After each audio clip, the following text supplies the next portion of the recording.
স্বাধীন হওয়ার পর থেকে এই শিবিরকুটি সরেয়ারতল খেয়াঘাটের মানে ব্রিজের জন্য এই এলাকাবাসীর দাবি, দীর্ঘদিনের দাবি এটা। কিন্তু প্রতি বৎসর ঠিক ভোটের সময় দলের নেতারা আসে, বলে যে আমাদেরকে ভোট দেন, এখানে বিজয়ী করে দেন, আমরা আগামীতে আপনাদেরকে ব্রিজ দেবো। এইভাবে প্রায় এই 50 বৎসর চলে গেল।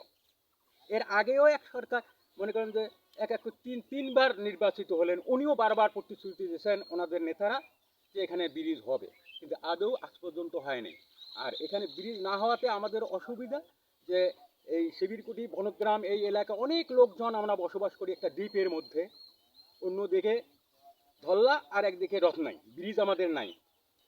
এখন ব্রিজটার অভাবে মাতৃকালীন সময় যখন একটা মা সন্তান জন্মগ্রহণ করবেন তাকে মেডিকেল নিয়ে যাওয়া যায় না, কারণ মেডিকেল আমাদের এখান থেকে নদীর ওই পার থেকে মাত্র 20 মিনিটের ব্যবধান।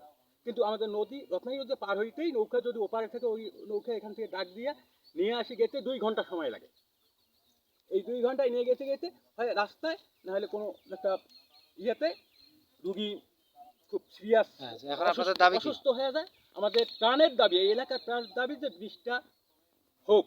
এবং এই এলাকায় অনেক স্কুল আছে, মাদ্রাসা আছে, মুক্তব আছে, কমিউনিটি ক্লিনিক আছে এবং অনেক চাকরিজীবীরা আসে। যথাসময়ে সরকার যেটা দেয় ঠিক শিডিউল টাইমে একজন শিক্ষক স্কুলে আসতে পারে না।